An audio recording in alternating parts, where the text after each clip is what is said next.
just realized something about chosen individuals that I didn't pay attention to at first.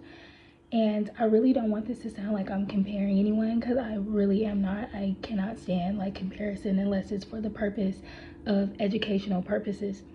With that being said, I noticed that, my bad, y'all, my phone needs juice. But with that being said, and that goes along with my point too. With that being said, like I mentioned on the last live that I did, Ivory, with my folks, that like I be wanting to have like more genuine connections with people who are like myself.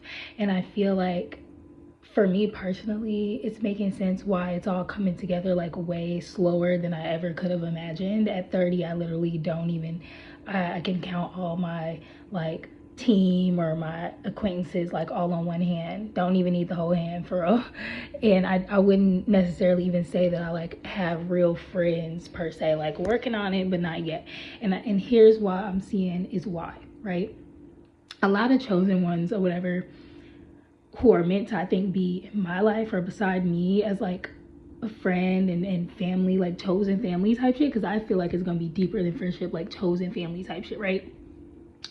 These people have been like my people have been confined, and I'm saying this because it might help someone else get some clarity. Okay, this is a download I just received, and as I started the video I heard like honkings outside. Anyways, and as I'm talking, like I'm getting that throat thing. So this needs to be said, like this needs to be exercised vocally. My people, I genuinely believe that they are somewhere confined to their shadow families. And I'm gonna say shadow families because I don't like the word karmic family. Karmic family works for sure. Karmic family totally works. But I won't say like evil family, dark family, cult family.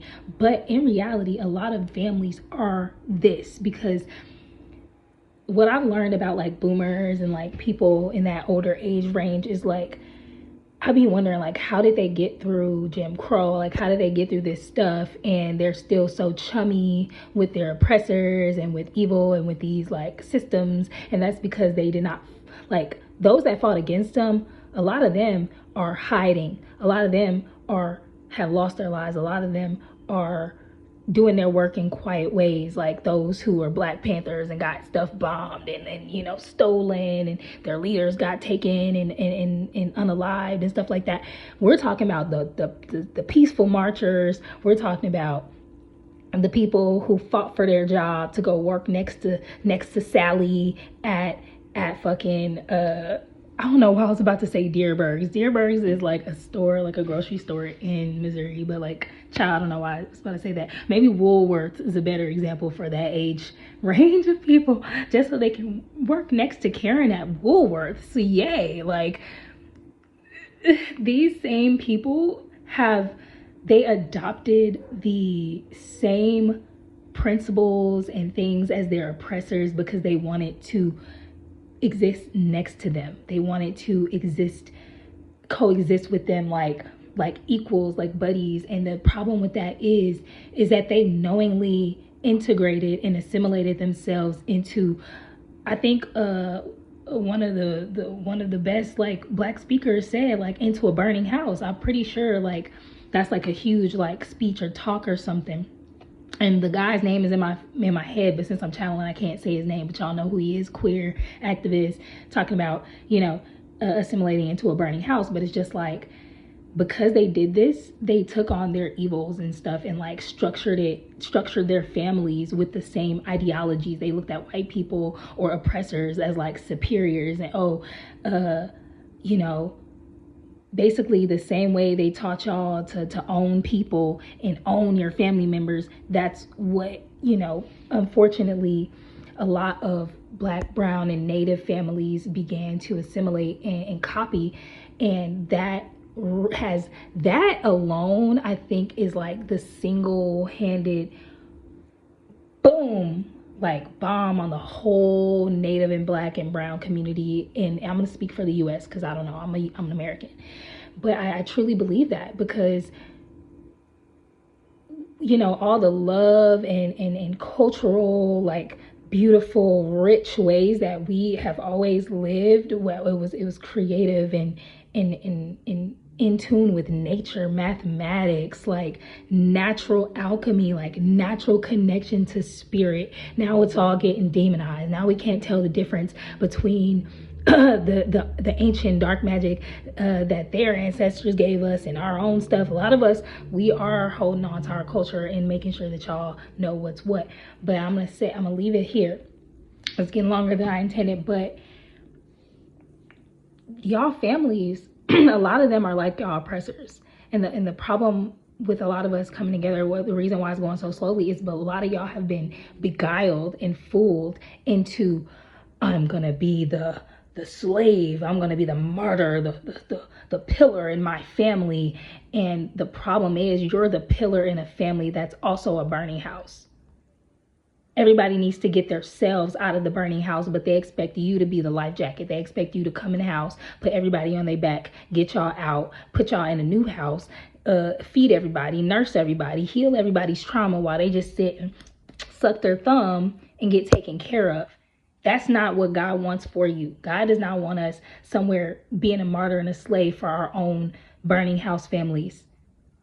God wants us to free ourselves from these structures and create our own chosen families and be fruitful from there. Sometimes we take the word too literal. Yes, get together with your romantic partners. Be fruitful if y'all have real love. Be fruitful if y'all have God and y'all are getting blessed. But that also goes for like chosen families, business structures, communities. We got to adapt that towards every single, contract and coming togethers in our lives, because it's not just romantic stuff that we're working on here. We're rebuilding a whole world and communities. So y'all need to decide for yourself, is your family a burning house, or is your family a cornucopia? Is your family a garden that feeds itself and needs to be sustained because it feeds itself? And when I say feeds itself, I don't mean through the structures that y'all learn from y'all oppressors. If your family only knows scamming and needing government assistance, nothing wrong with government assistance, but if y'all whole family just rely on it, scheming the government and scamming your neighbors and your communities and your own family, and all y'all know is stealing and rubbing elbows with Uncle Sam to basically sell out in all these different ways. There's so many ways I can't even think of half, because I'm just learning about my own experience, let alone everyone else's. But like, pay attention to what you're fighting for and what you think that you're trying to save, and really ask yourself, is it worth it? I know a lot of your hearts are going to try to fool you and go, oh, it's your family, and it's not even your heart, it's your mind. You've been manipulated, a lot of you, to throw your whole self away from your family, especially if you're Black and brown non-Americans. A lot of Africans, a lot of Caribbeans, a lot of just Black and brown people everywhere, Asians. It is just not healthy. But I'm gonna speak for Black Americans and say, y'all, we know what our effed up stuff looks like. If your family only get together to celebrate and show out and wear the new fits and see who family got the most money at family reunions, and y'all get together to grieve only, and it's just broken, and you can see it, like, just do something different. That's all I'm trying to say. We gotta come together.